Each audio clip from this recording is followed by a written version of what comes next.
baik, hari ini Tuhan adalah hari yang sudah minggu kedua daripada tahun yang baru ini. Dan hari-hari ini Tuhan kami semakin melihat bahwa Tuhan benar-benar bekerja dengan luar biasa dalam kehidupan kami. Dan hari ini Tuhan kami ingin sedikit demi sedikit Tuhan merubah karakter kami seturut dengan karakter Kristus. Dan oleh karena itu Bapa, biarlah kami buka hati kami yang paling dalam, kami buka pikiran kami buka semuanya Tuhan hanya di dalam tangan Tuhan. Dan biarlah Tuhanlah yang merubah roh kami, sehingga kami boleh belajar tentang kebenaran ini Tuhan, sehingga kami boleh berubah seturut dengan kehendak Tuhan. Oleh karena itu Bapa yang baik, berikan urapan-Mu yang baru juga kepada hamba-Mu Tuhan, urapan yang baru, urapan kuasa Roh Kudus-Mu boleh mengalir lewat mulut kita, bibir hamba-Mu, sehingga apapun yang hamba-Mu perkatakan bukan hamba-Mu lagi, tetapi Yesus Kristus yang boleh nampak dan beracara dengan heran dan luar biasa. Ubah juga hamba-Mu, karakter hamba-Mu dan semua yang ada di tempat ini Tuhan, sehingga ketika kami keluar dari tempat ini, maka kami menjadi orang-orang yang baru, jemaat-jemaat yang baru, yang hari-harinya penuh dengan berkat yang melimpah dari Tuhan. Terima kasih Bapa yang baik. Berfirmanlah, kami akan duduk diam mendengarkan firman-Mu seperti telinga seorang murid dan hati seorang hamba. Seluruh umat Tuhan yang percaya kita katakan bersama-sama, amin. Silakan duduk, saudara. Shalom. Shalom, shalom, shalom. Tahun baru yang indah ini masih dalam minggu kedua ya. Oleh karena itu minggu yang kedua ini saya angkat satu judul khotbah tentang kekuatan dalam kelemahan. Dan kita hari-hari ini akan belajar terus tentang kekristenan atau ajaran-ajaran Kristus yang lebih dalam lagi. Dan mohon mungkin dengar yang benar-benar hari ini, sehingga firman ini hari ini boleh menjadi kekuatan dalam kehidupan kita. Sebelum kita mendengar firman Tuhan, mari kita buka satu Injil, satu ayat saja, yaitu di Injil dari Lukas pasal yang ke-10 ayat yang ketiga saja. Lukas pasal yang ke-10 ayat yang ketiga. Hari-hari ini Bapak Ibu Saudara semua sehat?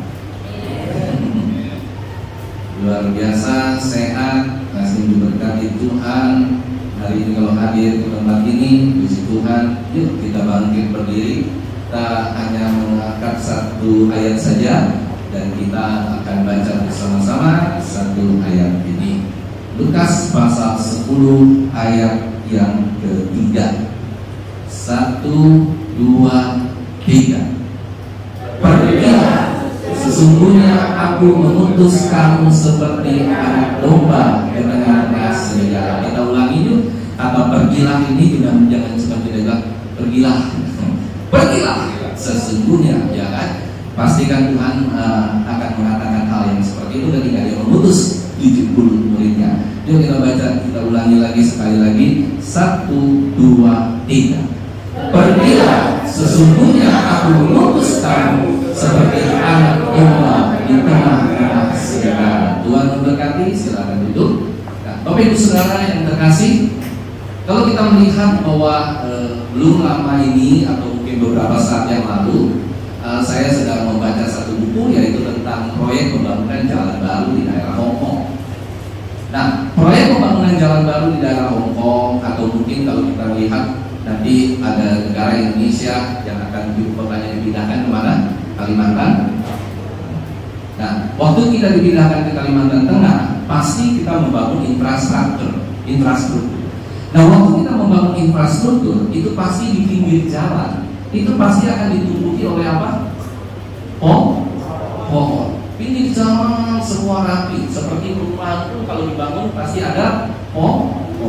Nah, bagaimana caranya bisa menyiram pohon itu setiap hari tanpa perlu orang naik mobil jalan begitu panjang, begitu luar biasa besar, yaitu dengan menggunakan pipa ditarik semua pohon itu, ditarik semua pipanya. Nah, waktu pipa itu ditarik, dikasih bolongan-bolongan kecil di masing-masing area pohon, sehingga air bisa keluar. Jadi disalurkan satu kali, airnya keluar pelan-pelan, dijadwal mungkin beberapa jam sekali air keluar ketika panas, ketika sedang musim kemarau, airnya keluar, sehingga pipa ini bisa menghidupi tanaman atau tumbuh-tumbuhan yang ada di sekitar. Nah, saudara yang terkasih, kita lihat ketika ada beberapa bolongan dari pipa tersebut yang tertutup dengan tanah, tertutup dengan kotoran, maka pipa-pipa tersebut tidak akan lagi dapat berfungsi dengan baik. Pipa-pipa tertutup dan akhirnya pipa-pipa tersebut tidak lagi dapat mengalirkan air yang baik untuk sekeliling pohon. Nah, sehingga pohon-pohon itu ada yang sebagian yang layu, ada sebagian yang subur, ada sebagian yang kadang mati karena saking layunya, ada sebagian yang subur. Nah, mengapa saya ilustrasikan mendapatkan gambaran yang seperti ini? Itu juga terjadi dengan anak-anak Tuhan. Makanya tidak heran Yesus mengatakan, dan ketika dia mengutus 70 muridnya, dia katakan, pergilah, sesungguhnya aku mengutus kamu seperti anak domba ke tengah-tengah serigala. Nah, banyak sekali kita temui bahwa kalau kita berbicara dengan orang-orang yang mungkin sudah super kaya, mungkin sudah benar-benar hartanya berkelimpahan, atau mungkin orang yang sebenarnya dia tidak tahu apa yang menjadi tujuan hidup daripada kehidupannya. Seringkali orang itu merasa di satu titik tertentu dia merasa bahwa hidupnya ini sudah membosankan. Dia tidak ada lagi yang dia bisa karyakan, tidak ada lagi yang dia bisa mengerti dalam hidup ini. Kenapa hidup ini seperti berputar-putar saja? Coba kalau kita perhatikan baik-baik, hidup kita ini sebenarnya, saudara, tidak ada yang namanya tahun itu tahun baru. Ya karena adanya mau tanggal 31, tanggal 1-nya dianggap tahun baru. Padahal hidupnya sama, berputar seperti jam. Dia seperti biasa lagi, ada pagi, ada siang, ada malam, ya kan? Ada orang makan, semuanya sama, walaupun memang kontennya juga sama. Itulah yang dinamakan dengan dengan kronos. Kronos itu adalah kata dasar daripada kronologi. Nah, saudara, terjadi berulang-ulang seperti itu. Tidak ada yang baru. Khotbah 1 ayat 9 mengatakan bahwa di dunia ini tidak pernah ada yang baru. Semuanya sama, ada matahari, ada bulan, ada bintang, ada makanan, semuanya sama, tidak ada yang baru. Nah, yang baru adalah ketika kronos dalam kehidupan kita, seperti tadi ini, kronos dalam kehidupan kita rubah menjadi kairos. Yang percaya katakan amin. Kronos itu kita rubah menjadi kairos. Apa itu kairos? Kairos itu adalah waktunya Tuhan, kehendak Tuhan yang terjadi dalam kehidupan kita. Ketika kairos ini ada dalam kehidupan kita, ketika kita menjalani hidup ini hari lepas hari, maka kairos ini akan memberikan semangat dalam hidup kita, dan kita mengerti apa tujuan hidup manusia sesungguhnya. Yang percaya katakan amin. Tujuan hidup yang manusia yang sesungguhnya adalah kembali kepada penciptanya, masuk dalam kerajaan surga, masuk dalam kekekalan, ada keselamatan itu. Sedangkan kalau kita hidup hanya mengejar harta setiap hari, bukan berarti kita tidak boleh bekerja, tidak boleh berdagang, tidak boleh, boleh itu semua. Tetapi saudara, yang akan terjadi dalam kehidupan kita akan mempunyai kehidupan yang kosong. Suatu saat kelak ketika kita sedang duduk, apa yang akan kita lakukan? Paling orang-orang kaya hari-hari ini hanya melakukan semua sudah main apa saudara? Gol. Paling mereka pelan-pelan main bola dipukul, ya kan? Ketika sudah jenuh lagi main gol, apalagi yang mereka lakukan? Mungkin main judi. Apalagi yang mereka lakukan? Mungkin mereka keliling dunia, keliling Eropa. Sampai apa yang mereka dapatkan? Tidak ada, hanya sebatas refreshing. Kalau refreshing itu hanya sekali-sekali, itu menggairahkan. Tetapi kalau sudah berkali-kali, itu bukan refreshing lagi, saudara. Tetapi itu sudah merupakan satu keinginan, yang mana keinginan itu adalah keinginan yang lebih banyak dari duniawiannya, bukan keinginan surgawi yang ingin didapatkan dari sebuah kehidupan manusia. Oleh karena itu Yesus mengatakan dengan sangat tegas, bagaimana kita sebagai umat manusia yang seharusnya kita bisa menginjil, yang seharusnya kita seperti pipa tersebut bisa menyalurkan air kehidupan kepada mereka. Tetapi saudara, sulitnya ketika Yesus mengutus kita ke dunia ini, Ia bilang apa? Yesus mengutus kita seperti anak domba di tengah serigala. Anak domba di tengah serigala itu bukan main-main. Anak domba di tengah serigala itu berarti dia sedang membuat kita ini menjadi orang-orang yang habis-habisan di dalam kekristenan. Saudara, saya mau tanya baik-baik. Kalau ada domba, bukan anak domba, domba yang udah besar, ada di tengah-tengah serigala, kira-kira mati nggak? Dimakan nggak? Dicabik-cabik dalam waktu sepersekian menit hilang. Dalam waktu sepersekian menit hilang.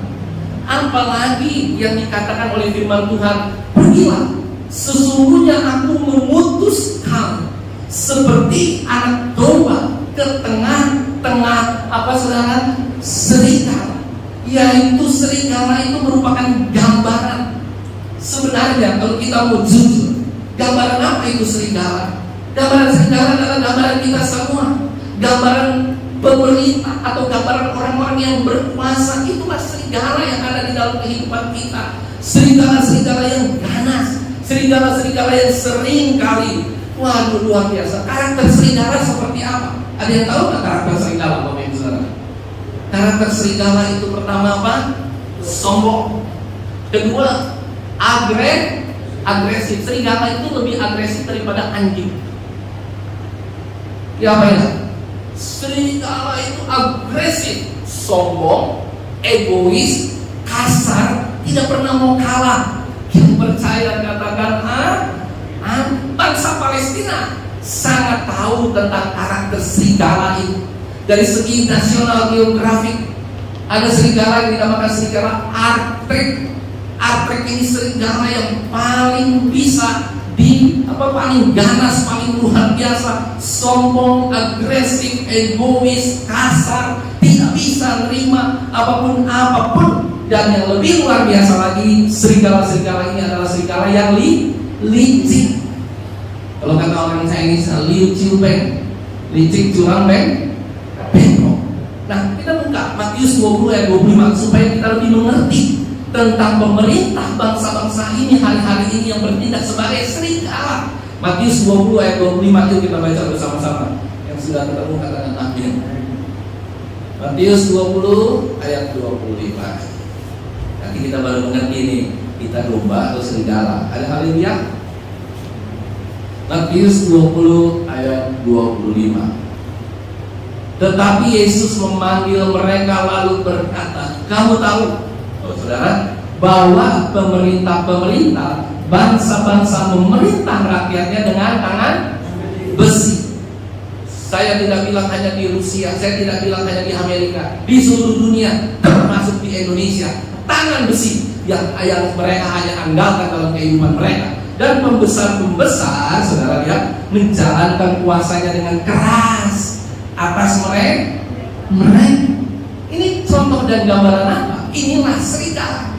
Pemerintah, masyarakat yang hari-hari ini ada di dalam lingkungan pemerintah itu semuanya sama seperti serigala. Mereka pandai memikat hati, tetapi sesungguhnya mereka ini seperti serigala-serigala yang luar biasa, suka memanipulasi, memanipular.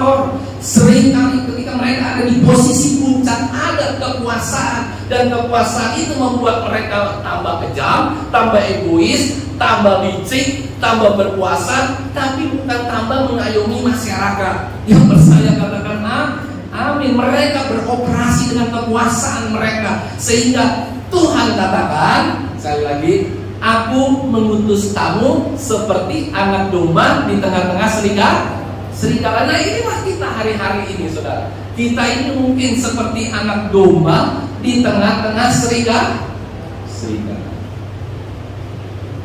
Tapi saya ingin menyampaikan satu hal. Kita ini sebenarnya domba atau serigala? Halo, kita ini domba atau serigala? Domba. Yang benar. Domba. Kita ini sebenarnya semua serigala. Katakan diri kanan mutos dulu, serigala. Katakan diri kanan mutos dulu, hai serigala. Halo, apa kabar? Kita ini semua masih serigala. Serigala yang berusaha merubah karakter kita menjadi domba. Berubah karakter kita mungkin menjadi anak domba terlalu jauh. Kita ini semua masih serigala, saudara. Coba apa gambaran serigala? Serigala, coba orang-orang Kristen atau kita semua. Kalau kita sudah harga ini kita tersinggung, apa yang kita lakukan? Halo, pasti kita ngamuk. Itu bukan domba, itu karakter serigala. Amin, serigala. Semua. Saya tidak bilang hanya jemaat, saya pun sama. Kita ini semua masih serigala, bukan domba. Makanya Tuhan bilang, seperti anak domba diutus di tengah-tengah serigala. Sebenarnya enggak ada. Kita belum. Semua kita masih jadi serigala. Ya kan? Kalau kita bilang, oh iya, kita sudah jadi anak domba yang seperti apa? Adakah anak domba yang ketika dipermalukan harga dirinya, saudara, ditunjuk dengan kebenarannya, tapi tiba-tiba dia kan? Anak domba yang berhasil bertaring. Saudara pernah lihat ada anak domba bertaring nggak? Coba nanti lihat di Google. Anak domba ada yang punya taring nggak? Halo? Kita itu seperti domba atau anak domba, tapi masih punya taring. Ada haleluya? Kenapa? Karena kita tidak makan rumput, kita makannya daging. Oranglah kita telan dalam arti kata ini ya. Semua kita sikat. Itulah yang menjadi gambaran kenapa Tuhan rindu yang katakan seperti anak domba diutus di tengah-tengah serigala. Yang Tuhan maksud adalah Dia mau merubah karakter serigala kita ini menjadi domba. Bahkan kalau bisa anak domba seperti Kristus. Dia anak domba, di Wahyu dikatakan dia adalah anak domba yang terluka, anak domba yang dikorbankan, anak domba yang menjadi korban. Kita belum menjadi korban dari anak domba, sudah tidak sanggup, saudara. Kita sama seperti serigala-serigala yang semakin hari semakin dahsyat dan luar biasa. Yang percaya katakan amin. Apa contoh kita serigala? Apa contoh? Banyak dalam kehidupan rumah tangga, dalam kehidupan kita di pekerjaan, dalam kehidupan kita dimanapun kita berada. Kita itu sering kali, saudara, seperti serigala. Ada amin? Cobalah nanti kita ambil contoh. Kalau saudara keluar, dipepet mobil saudara, lecet mobilnya, kita jadi domba atau serigala? Punya mata, lihat nggak? Mata lo dari mana? Baru seperti ini. Itu sebenarnya karakter kita itu serigala. Kalau domba dipepet, dihajar, ya kan? Terus kita akan bilang kan, Pak, kalau begitu kita akan jadi rugi terus dong. Justru di dalam kelemahanlah itulah sumber kekuatan. Seperti Kristus. Saya mau tanya baik-baik, Kristus itu hebat, luar biasa kan? Tapi ketika kenapa dia mau disalib? Kenapa dia mau dilecehkan? Kenapa mau dia dicambuk? Kenapa dia tidak bersalah tetapi menjadi orang yang bersalah? Karena dia itu anak domba. Dia itu domba. Kita ini serigala. Ada hal itu ya? Serigala itu ada di mana-mana. Anak kita juga jadi serigala, kita juga jadi serigala. Makanya kalau saudara lihat banyak kehidupan rumah tangga atau di kantor dimanapun berada seringkali berang, cakar-cakaran, pukul-pukulan, ngoceh-ngocehan, itu karakter serigala semuanya saudara. Ya kan? Kalau anak domba ya, ada di sekeliling domba. Pernah nggak saudara lihat domba itu cakar-cakaran, pukul-pukulan, gigit-gigitan? Domba ngapain saudara? Ya nyari makan, ada rumput, ya kan? Kalau kambing beda ya. Kalau kambing dia bisa tandukan, dan makanya dia bilang domba.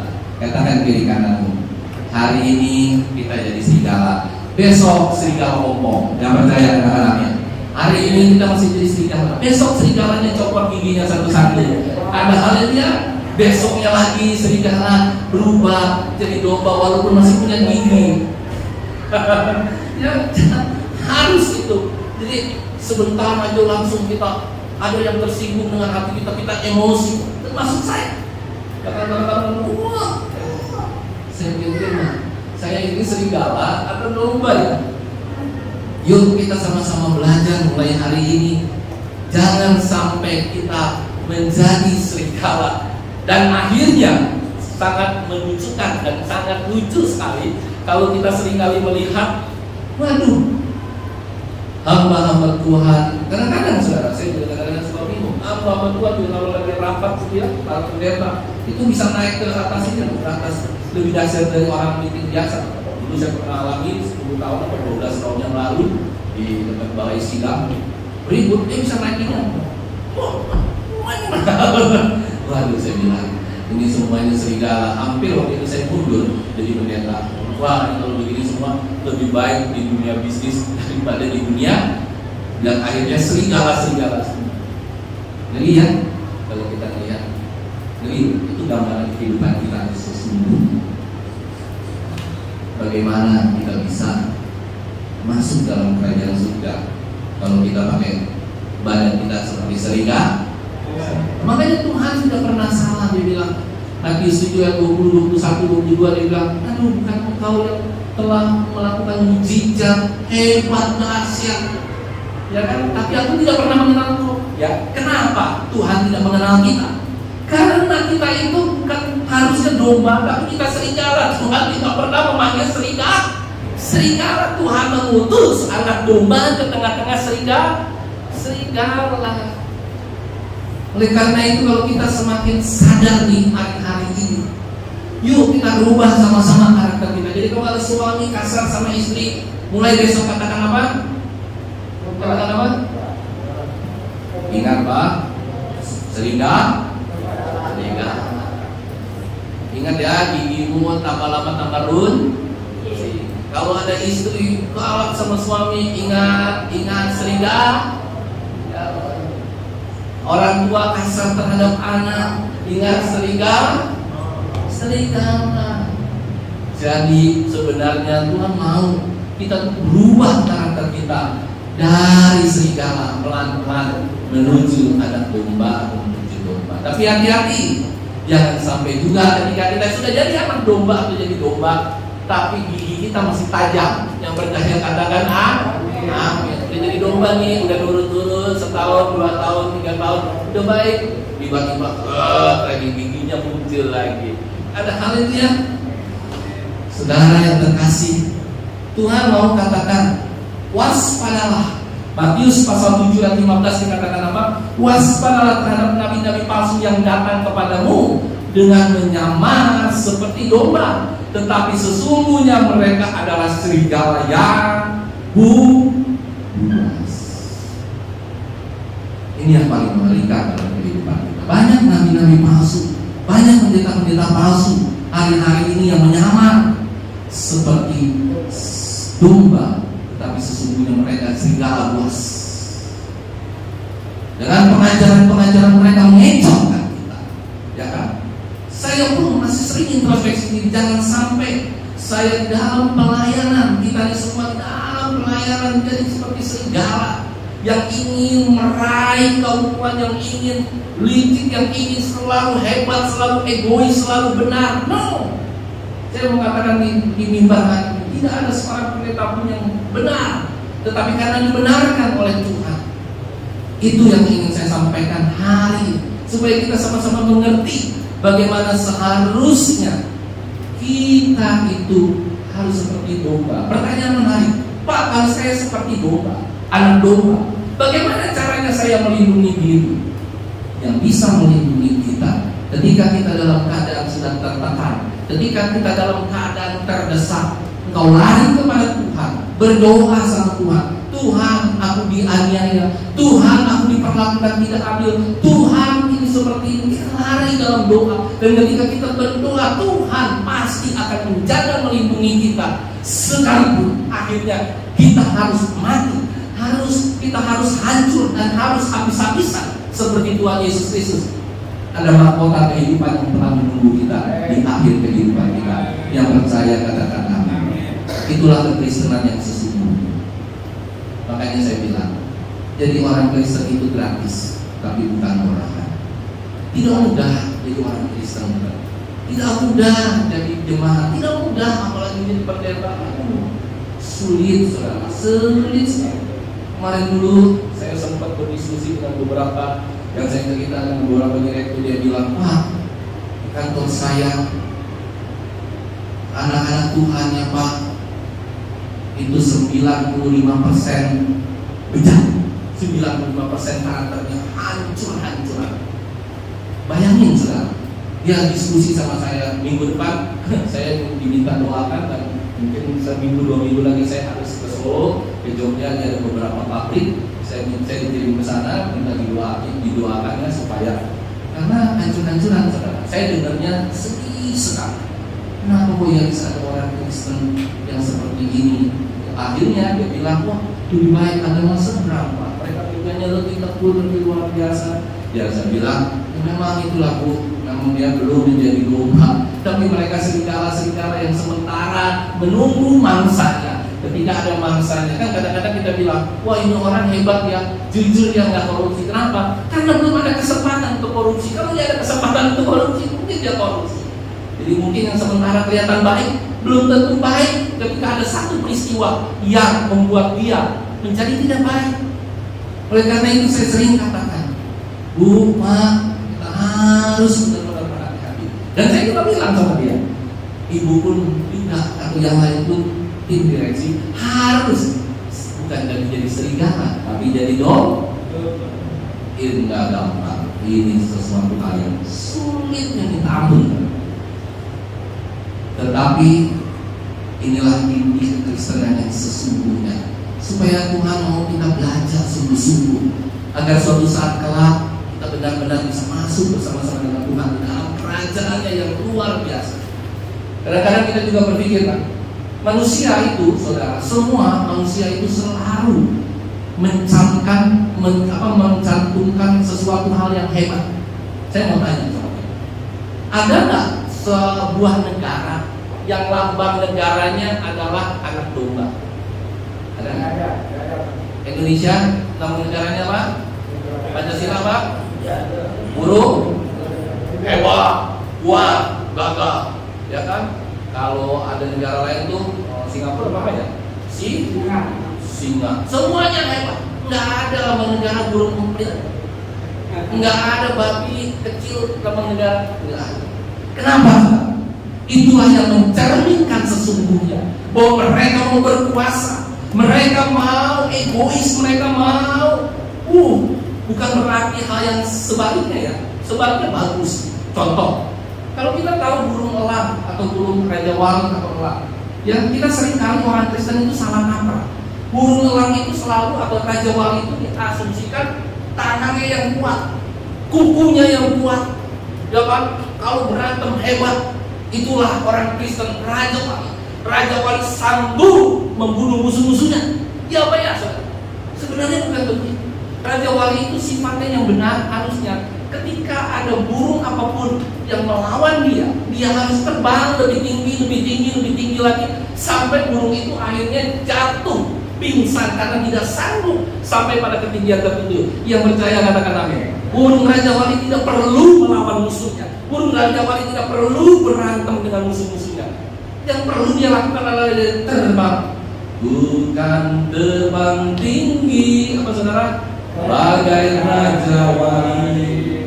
Itu bukan terbang tinggi, kakiku mencengkeram.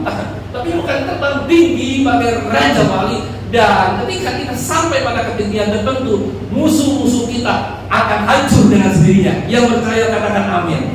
Tapi tidak mudah.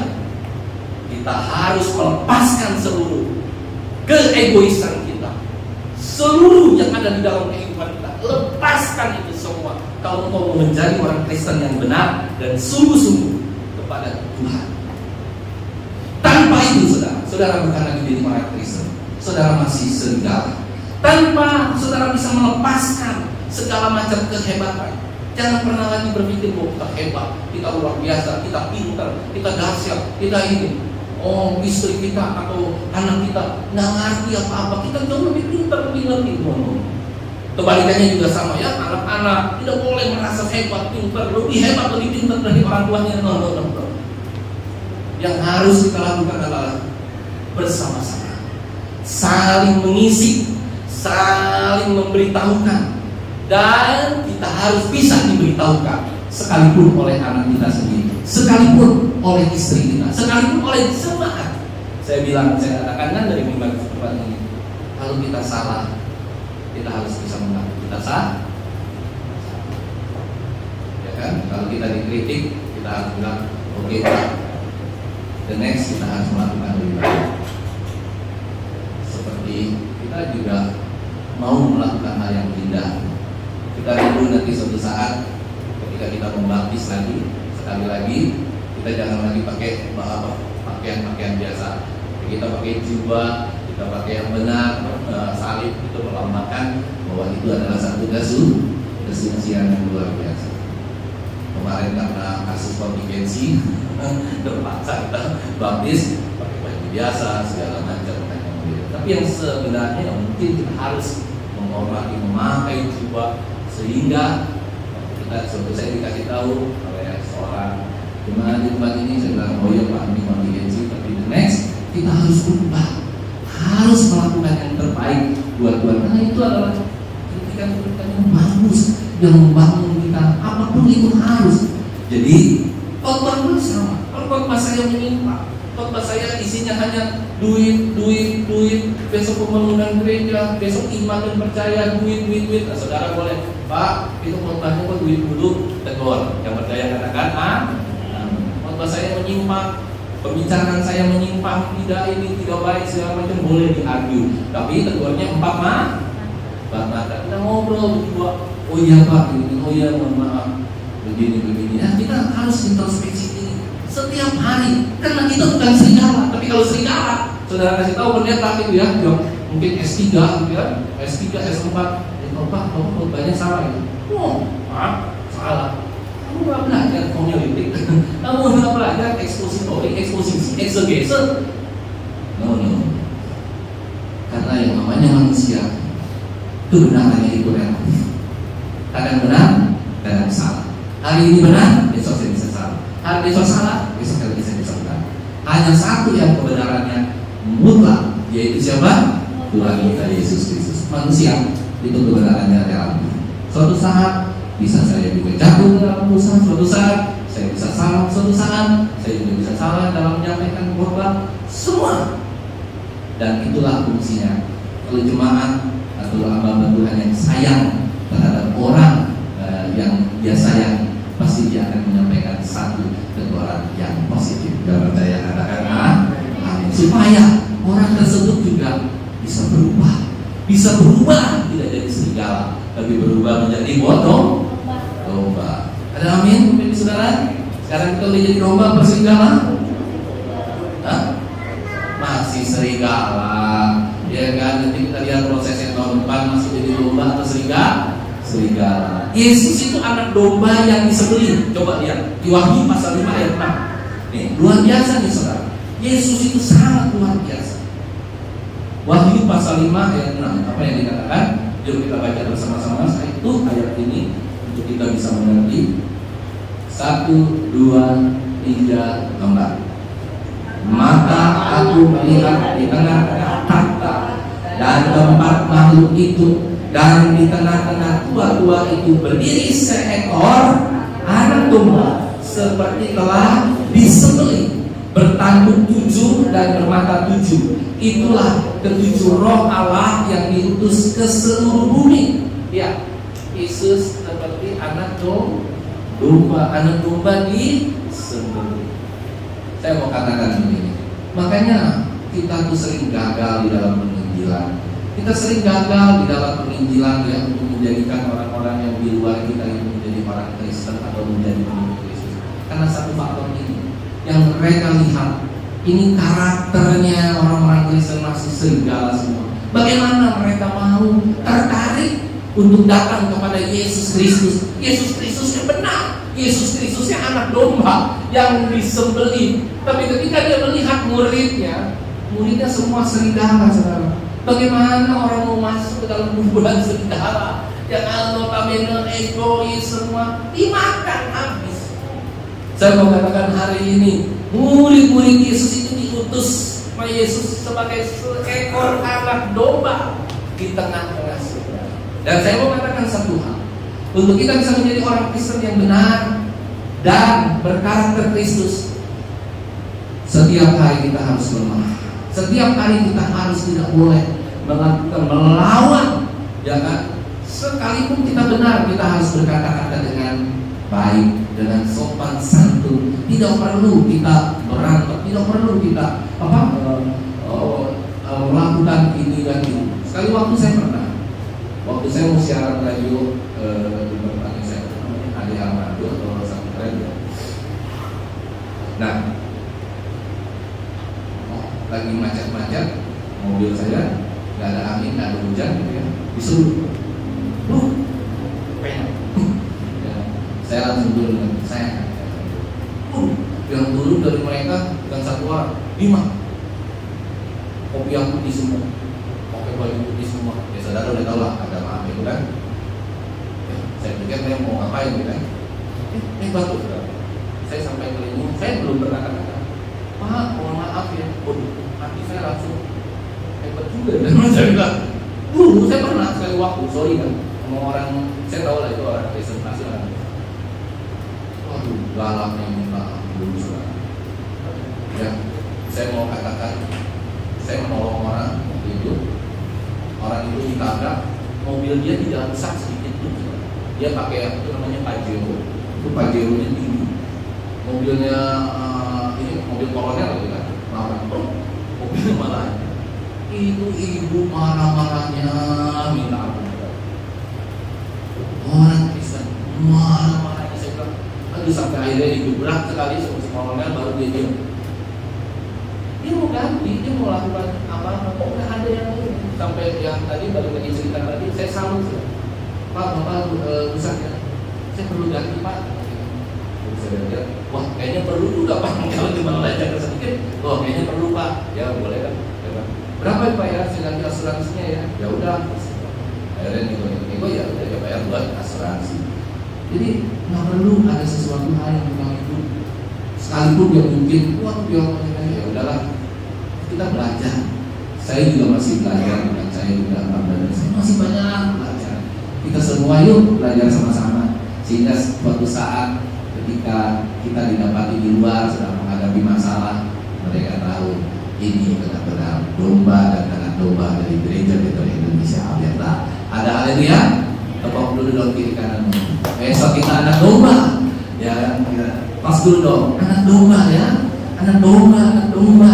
Ingat kalau mau berantem, ingat kalau kita ngomong emosi sama anak, sama istri, sama suami, sama orang-orang di luar, ingat hari ini anak domba, bukan serigala. Ada haleluya. Ingat baik-baik, masukkan ke dalam kepala kita yang paling dalam bahwa kita ini anak domba. Sekalipun ia telah disalibkan oleh kelemahannya, ia tetap menerima kuasa Allah. Itulah Yesus Kristus. Di dalam kelemahanlah dia menjadi kuat. Memang ini gambaran yang mengecewakan buat murid-murid Kristus. Kenapa Yesus yang kita sembah, yang seharusnya hebat, yang seharusnya powerful, tapi kok Yesusnya membeli, kok Yesusnya nggak bisa apa-apa, kok Yesus yang dianggap sebagai raja orang Yahudi ini, kok dianggap jadi kacau begini? Murid-murid seperti itu kan. Akhirnya murid-murid itu meninggalkan Yesus. Kenapa saudara? karena murid-muridnya masih serigala. Sekalipun dia ada di lingkungan Yesus. Dan yang kedua yang saya tangkap baru saya terkejut, oh ternyata benar Yesus diutus. Yesus kan anak domba, dia diutus di tengah-tengah serigala. Siapa serigalanya itu?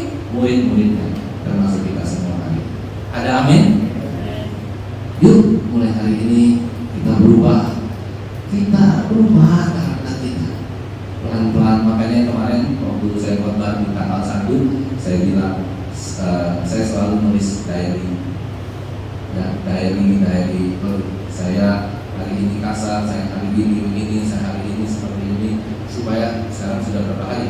8 hari ya, saya belum tulis 7 hari 8 hari yang ini sedang aduh hari ini ada apa lagi nih ya kan, sore ini ada apa lagi, siang ini ada apa lagi, sehingga kita bisa introspeksi diri. Dan gambaran itu nanti akan jelas setelah 1 tahun penuh 365 hari kita lihat masihkah kita punya sifat serigala, atau serigala kita sudah bermutasi menjadi domba.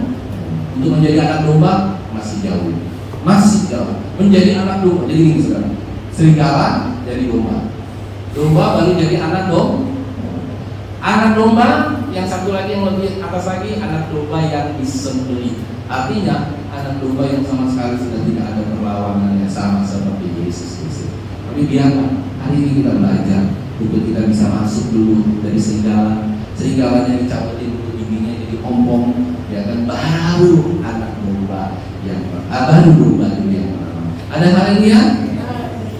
Yuk kita berubah ya, jangan cuma kita iya aja, tapi hari ini kita ambil komitmen. Tuhan, aku mau mulai hari ini ya, kalau ada pencobaan apapun jadi kita menjadi domba. Kita sabar. Pasti orang akan lebih suka orang yang seperti demikian dibandingkan orang yang emosional, tidak sabar. Karena kenapa? Karena berisik. Serigala itu juga sama. Kalau saudara sering dengar lihat anjing, serigala, apa yang dominan dari serigala dan anjing? Itu tahu kan? Itu punya serigala ada 4 ya. Jadi kita ada 4 ini ya, serigala. Nah, iya itu gonggong. Jadi kalau kita di rumah setiap ada gonggongan terus, itu serigala yang bisa. Mulai hari ini yuk kita sama-sama merubah karakter kita.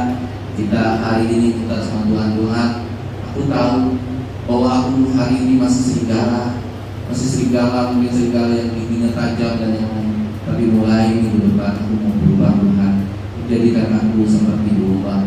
Dan next lagi jadi anak domba, dan next lagi anak domba yang disembelih.